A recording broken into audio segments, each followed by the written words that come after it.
Good day, PTD3 students. There is computer science specialist. Yes, so today we are looking at the SQL. We are under the influence of Dr. MP Nxumalo's tutelage. We are looking at the SQL, short for structured query language. So let's begin by discussing the data types in SQL. Yes, the data types in SQL. Okay, before the data types in SQL, let's look at data, just data in SQL. So we're saying atomic data types or atomic types, also known as data types. Yes, there is what we call atomic types, also known as data types. So what does it mean if we're talking of atomic types? That is singly valued types. Yes, single valued types. We run away from multi-valued attributes. So tables are built from atomic types. Yes, that is. So let's move. Okay, so the data types in SQL, they will entail characters. So there is char 20, that is the length, the number inside the brackets here represent the length. That is the length of the data types. Yes, the length of the data. So any data of type char characters has got fixed length of 20. Then there's variable char. Note that this one is fixed length 20.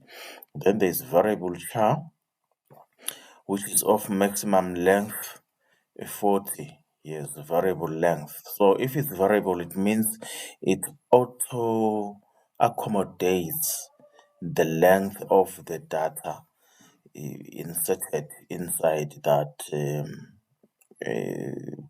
placeholder. But if it's fixed, it means however small, however short the character, but it would still occupy, or some space will be reserved for 20 characters, even if it's a 3-character word or data. The 17 spaces will still be reserved because it's of fixed length. But here, variable char, which is more convenient, this one makes sure it reserves more space, because if it's a 5-character word or 5-character data to be stored in that register, it will just reserve 5 out of 40. See, it auto fits this one, whichever the case.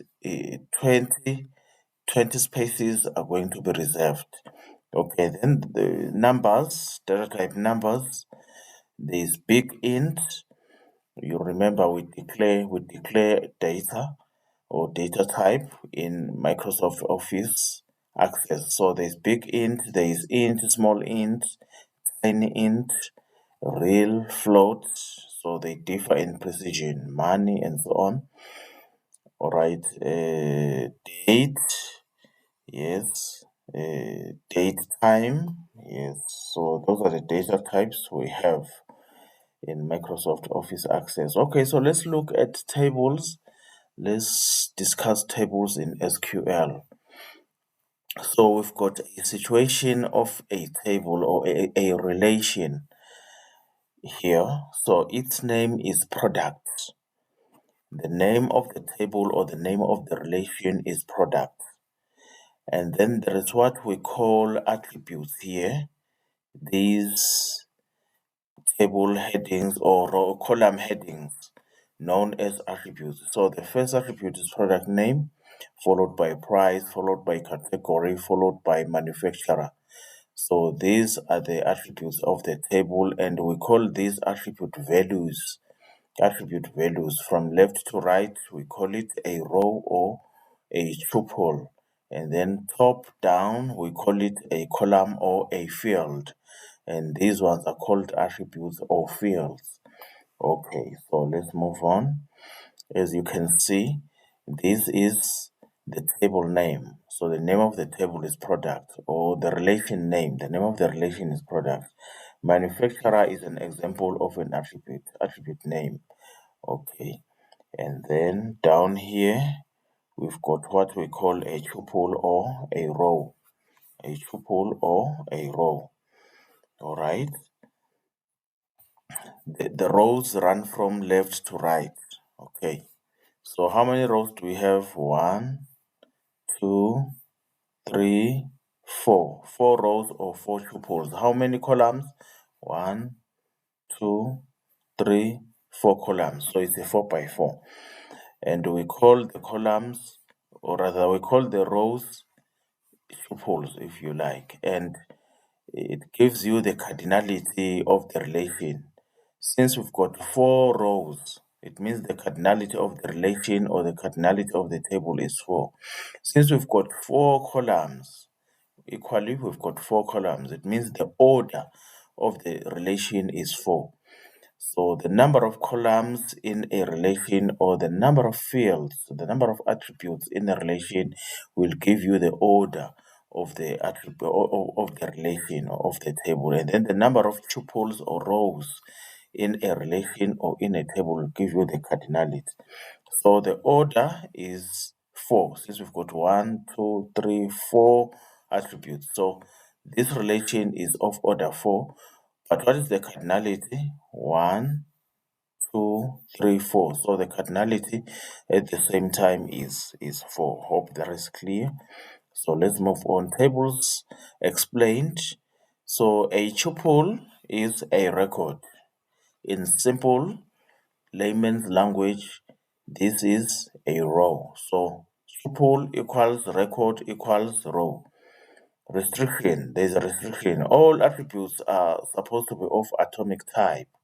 We said atomic type is a type of attribute that are singly valued. For instance, if you've got a table and then you decide to name one of the fields, give it the field name.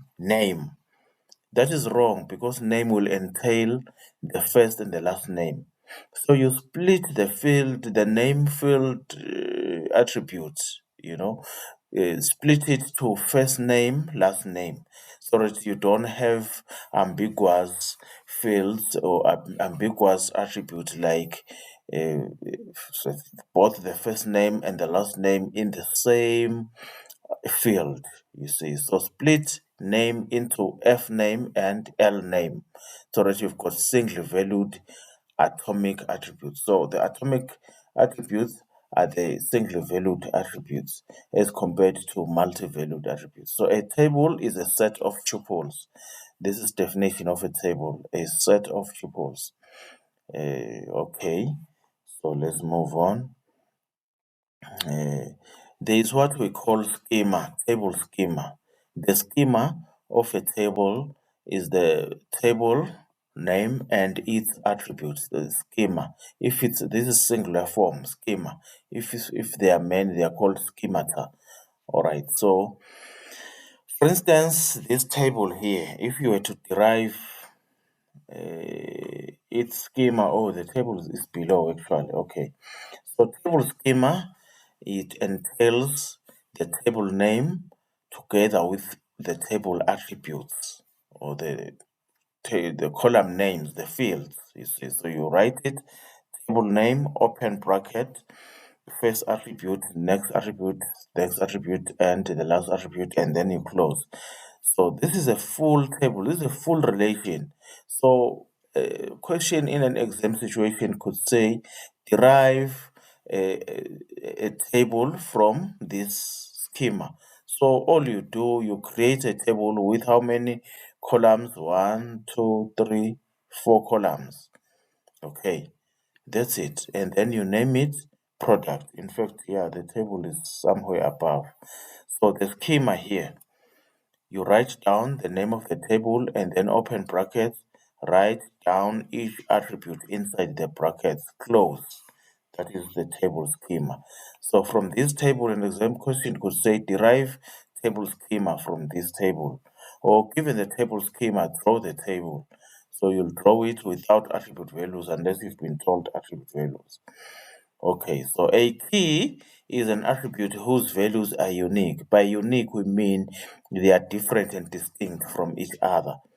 There is no duplicates. Yes, a key is an attribute whose a key by key we mean primary key is an attribute whose values are unique. We underline a key. That is, yes, the database rule under the schema table schema concept or table schema context. You underline the primary key. So P name, product name, is the is the unique identifier here, or the primary key. How do we know? Because there is an underline, into it. There is an underline. Otherwise, the entire thing collectively is called table schema. So let's move. Basic form of an SQL select query. Yes, so today we will be looking mostly at the select query under structural query language. Basic form plus many more bells and whistles. Okay, so the select query, these are the inbuilt instructions of the select query. These are the instructions. They take, this form. Select, and then you list the attributes. Remember, you are trying to query a database. Rather, to select, extract information, retrieve information from a table. So you want to select particular information from a given table. So you write select and then you list the attributes. If the first name is going to be part of the selection, you list a F name. If last name is equally going to be part, you separate them by commas. Yes.